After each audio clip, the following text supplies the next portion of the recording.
everyone, it's Jessie. In today's video I'm super excited about because I'm joined with the lovely Jennifer Brody. Now this video is like a regular author interview, except I have all these questions written for a school assignment as well. It's just gonna be kind of a fun insight on the life and a job, career, / everything of an author. Without further ado, do you just want to start by introducing yourself and your books? Yeah, hey everyone, I'm Jennifer Brody. I'm the author of the Continuum trilogy and the third book in the series. The United Continuums just came out about 8 months ago. The trilogy takes place after something has destroyed the surface of the earth. So humans live in different colonies. Some are underwater, some are underground, some are in space. And we kind of go 1,000 years in the future to see who has survived and who will return to Earth. And we sort of go back and forth between Myra and the underwater colony, and they've fallen into a dark age, and Arrow in an outer space colony that's a military society. So we kind of go back and forth and explore how their worlds have evolved differently and the relationship between the two of them. So I know being a writer wasn't originally your first career choice, and I know you worked a little bit in the film industry, so can you talk to me a little bit about your journey from starting in film and going into writing? Yeah, absolutely. Ever since I was a little kid, I just was always thought I wanted to be a film director. I grew up in a small town in Virginia though, so I didn't really know anyone who did that or even how to go about that. But I think I always just loved stories and storytelling in all forms. I was also a voracious reader, but I guess I almost didn't even know that was something you could do for a living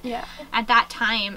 So college was my ticket out of my small town. So I went to Harvard, so I majored in film and studied art, and it got me into a big city. And then after school I moved to Hollywood to start working in film. Started out working with Michael Bay, and then I went to New Line and worked on the Lord of the Rings films. And after a while I just got to a point where I kind of wanted to write my own stories, not just work on other people's stories, but I also didn't want to write scripts. I wanted to write books. So that was kind of a big learning curve for me to figure out how do I do that. It's a really different industry, but it was also so great. Once I started writing, I kind of fell in love with the whole process. And then especially once I started writing science fiction, it was like, oh, this is it. This is what I should be doing for the rest of my life. So yeah, there you have it. Do you think anything from your careers prior in the film industry have helped influence you in your writing career? Yes, absolutely. I learned so much about story structure, storytelling, plotting, character arcs, all of that from the work that I did in the film business. I primarily worked on a lot of book-to-film adaptations, Lord of the Rings, The Golden Compass, Inkheart. I loved Inkheart when I was little. I worked with Cornelia. She was great. You know, Love in the Time of Cholera. I did a lot of work with authors and how to translate their books into film. And I also just got really comfortable with the process of developing story, developing ideas, and then the visual aspect I think helps me a lot. My writing is very visual and I think very cinematically. So when I'm thinking, I write fairly epic books, and I think it's because I love those movies. Yeah. It was super helpful, and now that we're about to go out and pitch the film version of my book, so excited, going out next week, fingers crossed, but it definitely helped me understand the process and know how to put the package together and the best way to go out. Yeah. So I think it's helped me in that way, and I would just love to keep writing books and making movies. Like, that's kind of what I want to do for the rest of my life. That's kind of my ultimate life goal, because I originally only wanted to go to college to study film publishing, editorial, literature, and all that stuff. And then now I've also I almost want to switch it because I want to work in film really bad. Ever since I got a movie pass, I've been seeing a movie every day, and I want to work in film. I just made my first short film, so. I think that there's a lot of good changes going on that are going to make the business a little better for people like us. I was just about your age when I started interning and getting really interested in it also, I would say. I think I had my first internship at age 19 or 20 at Disney. You know, it is a really neat thing to do, and I still love it. And what's fun for me now is that I'm coming at it more from an angle of creating content that I write, and then coming at it with a little more power because of that. Just trying to put together really neat film packages and just trying to move these movies forward. And what's also extra cool for me is a lot of people I came up in the industry with are still in it that have hung around, and now they're in positions of power. So I'm like, I just want to work with all my friends and make cool movies. I mean, we'll see. Hashtag life goals. What are the aspects of being a creative writer and author that you love? Favorite thing, I feel like I have two jobs. One is being an author and one is being a writer, and they are super different. My favorite thing is writing a story where I'm so into the story that it's like, it's almost like having a love affair where you're like walking around and your mind is half in the book and half in the real world. Do you know that feeling where it's almost like an affair? It's the only way you can, like, you're cheating on life with this like fake world that you're obsessed with. And so I love that. that when I get so obsessed that I'm like waking up in the middle of the night with like ideas for my characters. It's such a rush, and then I'm writing these great stories. So for me, when I'm in the flow of a story, it's like choose your own adventure, but reading. I just love it. So that's my favorite thing about writing. My favorite thing about being an author, quite honestly, I love meeting readers, meeting fans, meeting other authors. I'm such a book nerd. Whenever I'm on a panel with an author I just fangirl. Can't wait to meet these cool writers that I read their work from. So I love that, and I love meeting, especially teen readers are definitely my favorite. I love how they're not jaded, and when they love something, they just fully love it. That's my favorite part, especially about being a young adult author. Yeah. Are there any authors that you look up to? Because I know I've met many celebrities and done interviews with that, and many authors, but the only person who ever made me starstruck for some reason was Cassandra Clare. Oh no, that makes complete sense. I'm sure you're not alone. I went on her tour bus and my hands were shaking, my voice was shaking, like didn't understand what was happening. It was my first experience being starstruck. So is there any author that inspires you so much that you'd be? Oh, for sure. I was with? actually thinking about you guys, you and some of our other friends, because I was working with Kelly Link at 10 House, and she's super good friends with Cassie Clare, and she was totally name dropping like Holly Black and Cassie Clare because they all are like writing group together, and I was like, oh my gosh, my friends would be so excited. Stephen King, without a question. I'm not even sure I could speak to him. Like, I just think my brain would freeze. I know, you introduced me, She Bought Me It by Stephen King, and I read that book and it was magical. Oh, it's the best. His writing is amazing. He's just, he's iconic. Anne Rice for me, without question. I did meet George R.R. Martin last year, which was kind of lovely, and he was kind of great, and I was wearing my Girl Has No President shirt, and he like made me come over and then told me how much he hates our president and how much he loved my shirt, so it was kind of great. I'm trying to think, I'm excited to meet Victoria Schwab at WonderCon because I'm kind of a huge fan. There's so many writers, although most of the time if I'm really gonna freak out, it's gonna be over a musician and like a band. But I have met a lot of the people I love, and usually they're pretty cool, which is great because I mean, I do know people who have met an idol and they weren't cool, and it can really taint how you feel about their book or their music. Or because seeing somebody, reading about them, seeing them in movies, and then you know them as this character, and it's almost like you're seeing them as like, who is this? You think you know them. It's especially really with actors too, because they really are playing someone else, and I definitely know that experience. And you fall in love with that person. You fall in love with the character, right? Exactly, but it's not them, you know. And I think that's fairly common. I have met quite a few actors. There are some that are amazing just on their own 2 feet, you know, like Viggo Mortensen. But he's an artist. He's a photographer. He's super chill. Another author who I have met and worked with, who I do obsess over, and who I think just is extra amazing, is Neil Gaiman, and he's like a total rock star. I'd love to meet him. I know. I'm gonna cross paths with him again, and I totally am excited about it at some point. You feel like there are any drawbacks to being a writer? Well, sure. You spend a lot of time by yourself in your head, feeling half crazy. Not search history. Yeah, totally. So, you know, so there's that aspect. Writing is super hard, and it takes, like, writing a book takes a really long time. And it's a long, like, you're gonna be in that book for 8 months, 12 months. I know people have been writing one book for 8 years. You know, I don't take that long. It's a process, and it's a long time before anyone sees the work that you do, even if you are lucky enough to write a book, finish it, get it published. It's still years out. Kind of have to be in it for the long haul and the long game. And I would say, you know, it's doing anything creative in this world, you're gonna face a lot of rejection. You're gonna run into a lot of people who don't understand what you're trying to do, and so it can be very easy, especially to be discouraged. Yeah, to be discouraged. And you know, I think a lot of creative people are highly sensitive, and you kind of have to be a little bit to write well and to channel, but then the world isn't always very kind to really sensitive creative souls. So a lot of my life I think I've grappled with feeling like an outsider, feeling maybe like I don't fit in, or I don't see the world the way other people see it, you know. But coming in and being around other authors, actually it's like I found my people. That's why I feel so comfortable around like book fans and authors, is because that's me. Like, I am like a book nerd, I am a cool book nerd. I feel more comfortable around like creative people, so that's like the benefit of it. But like I said, sometimes existing in the world that way we don't always get the easiest path. For sure, because it's something that it's like you have characters talking in your head. The story means so much to you, and it's so hard, even if you're co-writing with somebody, it's so hard to get somebody to see something the same way you are, because you can't explain it unless it's a movie. Unless you see it visually. So. Absolutely. And I just think, and that makes you feel like, I remember when I was writing before I'd ever published, and I was like, I feel like I'm so crazy for caring about these characters and spending so much time with them, and nobody may ever know who they are. It's like I made them up. I'm talking to invisible made up people. So I feel crazy, but at the same time now, like my books are, they're out in Russia. The third book's about to publish. They're very popular there. So now I get all these bookstagrams and fan mail from readers across the world. Like this girl sent me this letter yesterday saying how she was feeling really depressed and she went to a bookstore and randomly bought my book. I saw you posted that. Yeah, and how it was just everything for her, and it fixed her, it made her feel better. And I was like, if she was my only reader, that my job is done. Yeah. You know, just to give someone else a gift, you know, to say, hey, they felt terrible and they read my book and they felt better. Like, wait, that's amazing. And they're in Moscow or somewhere in Russia or some small town. And so then that's very validating because it's like, oh, other people know who Myra and Arrow are, not just me now. So it's cool. Next, we're going to talk about college and all the things you did to prepare as a writer. So can you tell me about that path? I mean, I think what's really interesting with my path is that I don't have any formal education in writing. Yeah, it's non-traditional in that sense. And I think, yes, I do know a lot of writers that totally study in school, got MFAs, and I did consider that for a certain time.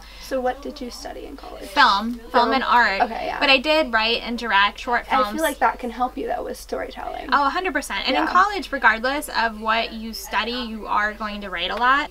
Typically, even if you're a math major and you go to liberal arts school, you probably will be taking classes that are not just math, and you will be writing. So you're going to be writing a lot no matter what. I would say reading a lot helped prepare me. I did take a lot of like literature classes in college, and then the film industry really was like story boot camp in a lot of ways. And then when I first embarked on writing, I kind of undertook what I called my own mini MFA, which is to say I decided against getting a graduate degree, and that's partially related to cost. It's super expensive, and you know, candidly, you know, being a writer, you're not going to make like a crazy amount of money most likely, so it didn't make a lot of financial sense. And then there are funded programs, but usually you kind of have to move somewhere that's not maybe the top choice of where you'd want to live. So for me, what I did instead is I just applied to and went to a lot of different really high caliber workshops. Tin House, Sirenland, worked with writers like Victor Laval, Kelly Ling, Meg Wolitzer, and like workshop material, went to conferences, even things like WonderCon and Comic-Con, you know, see panels, like talk to writers. All your favorite authors, because they talk a lot about their writing experiences. Absolutely. And then reading books like Stephen King's on writing. I worked with Dani Shapiro, her book Still Writing is fabulous, and just it was like a slow education. And I would be like, oh, I'm going to learn how to write good character voice. Who does that well? Oh, Neil Gaiman writes great third person closed character voice. Let me just look at his books a lot. So yeah, you can just learn from, you can teach yourself. So that's sort of my process. And like I said, maybe it's non-traditional. There definitely is a path that is more traditional, and I definitely know people who have gone that route. But this just happens to be at work for me. I mean, the other side of that is what I would say is that I never wanted to write literary fiction, and that is predominantly what is taught in formal education. I wanted to write like nerd books. You know, in the end, I write sci-fi, fantasy, and young adult, and those things are not always fostered in the traditional schooling system for writing. Unfortunately, I think they should be. Yeah, young adult is a very new category that's come up in the recent years. So yeah, and it doesn't always get the respect it deserves in terms. I think some of the best writers writing right now are writing absolutely in children's literature, and I would throw down on that any day of the week. Few programs that I do know of around the country that are friendly to that or cater to that. Like Hollins College has a great one, Vermont has a great one. Like I said, I'm already writing, publishing, and teaching, so for me I didn't need the graduate degree. At least I don't think so. Can you talk to me and tell me about what your day-to-day writing schedule looks like as a writer? Yeah, I would say that I've had to learn to be a little more flexible with having more author stuff to do, which means that with having more travel, more events, I think I have upwards of 6 appearances this spring alone. I have had to get, and with the film package, I've had to be a little more flexible with myself, which is to say I did a lot of writing when I was just at a residency. I haven't written a lot since I got back, but part of that is I've been working on the film stuff, I've been traveling, touring, teaching, just to be like, you know what, in a week or two it's cool, I'm going to come back to the book, I've written about 80% of the draft, and it's fine, I will finish it. But when I am writing and drafting, typically, if I'm into a story, I'll usually stay home, get up, and obviously procrastinate. I usually really start working somewhere in the mid-morning, and then I'll usually write till late in the afternoon. I'll eat a really late lunch. So till like 2, 3, that's about the most I can write. I can write about a chapter or half a chapter a day, drafting. And then I might take a break, take a nap, recharge, take a bath, work out, whatever. And then if I want to do a second shift at night, I will. It really just depends on where I am. If I'm having a hard time focusing or not so into the story, I might go to a coffee shop just to get out of my house, because I will do the productive procrastination. Oh, the dishes need to be cleaned. Oh, I need to scrub the counter. Let me do all my laundry. So if I get out of the house, it will sometimes take that away from me. And then I like to listen to music while I write. And lately I've been sitting in my kitchen. Usually what happens when you're a writer, you set up a great desk where you could totally work, and then you never work at your desk. Kind of shift around my house. That's me. I have a desk in my library and in my bedroom, and I always just end up sitting in my bed. Yeah, exactly. You write exactly. So wherever you set up to be the perfect writing space, you will never write there. I talk to my dog a lot. I get weird and I'm all alone and I talk to my dog. So I know like things like agents, the publishing process, and payment may differ from author to author. So being a creative writer isn't always necessarily a stable job. That being said, were you nervous at all about the stability factors in going into that career? I guess not. I think my whole life I've really never made decisions for money, which isn't to say, I know that's a privileged thing to say, but I always know about myself that I could live on little and I can always get a job. Like I could always, if I needed to get a job, even if it was just like, you know, working in a restaurant or doing what, I could totally get a job and make some money if I had to. So I know I won't ever be most likely homeless, and that is a very privileged thing to say. But I don't really need a lot. So my whole life I've never really made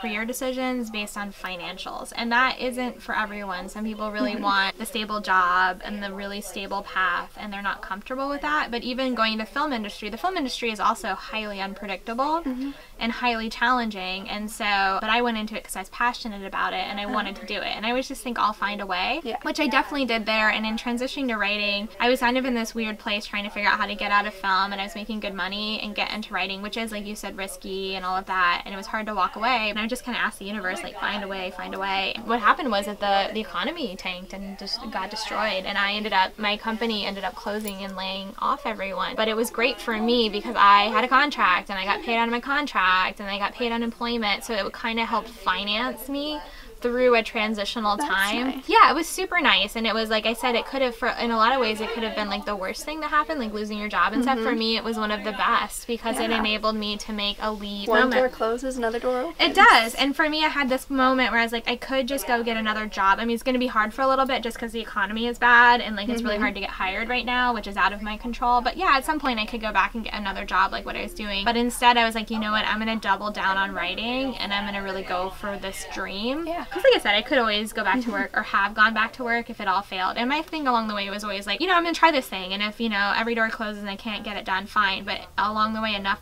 people who had significance always believed in me to keep me going, and so I am so glad I did it. And I supplement my income with doing teaching. I teach creative writing, and I do manuscript consults. So there are other things that I do that bring in extra money for me. But like I said, you know, I'm sure that I'm gonna really think I'm gonna do fine, but like if I had to get a job, it wouldn't be the end of the world. So for me, like, and I also don't have children, and I don't own a house, and those things aren't really important to me. So it really depends on what somebody wants for their life. I would say any creative profession is gonna come hand in hand with some unpredictability, potential instability. So kind of have to be comfortable with the discomfort. Yeah. I know you've accomplished a lot in your writing career, everything that you've done so far, but are there any goals that you have left that you'd love to achieve? Yes, I want to build an empire. I'm not even kidding.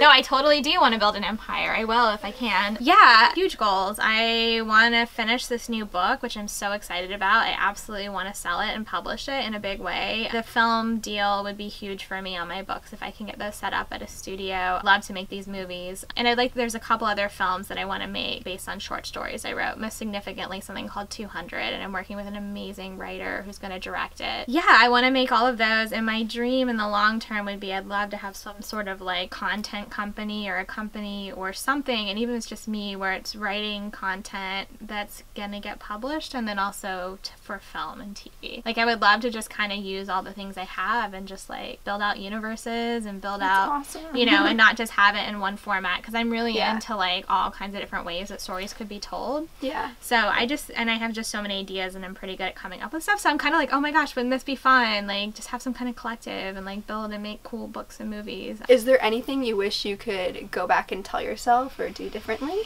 Oh my gosh. There was a period where I was like, because I didn't start writing till I was a little bit older, and I was like, gosh. But then in retrospect, you know, I don't know that I had enough to say. I think I had to live for a little while, this is me personally, to really have a lot to say. I think I started writing at the right time. I think most writers would say you go through this period of, will I ever publish? Will I ever? And that's a really hard place to be in, and you really have to have so much faith. So, I mean, so I might have said, don't worry about it. It's all going to be okay. There were a lot of years where it was, you know, like this very big question mark. Yeah, and I think I kind of agree with like the first thing that you said when you started later, because I was writing for years when I was a younger teenager, then I just hit this mountain block. I don't know how to write this certain scene. I've never gone through this kind of stuff in life. So now that it's been a few years, and I feel like definitely throughout the last year I grew a ton as a person and experienced so much that just going through life helped me grow a lot as a writer. So yeah, and I think, and that's also part of why I was saying I try to be easier on myself when I'm not writing. This last couple weeks I haven't been writing, but you know what? I've been out in the world living, and I think if you just get really isolated and you don't live, you're not going to be a good writer. You're not going to get those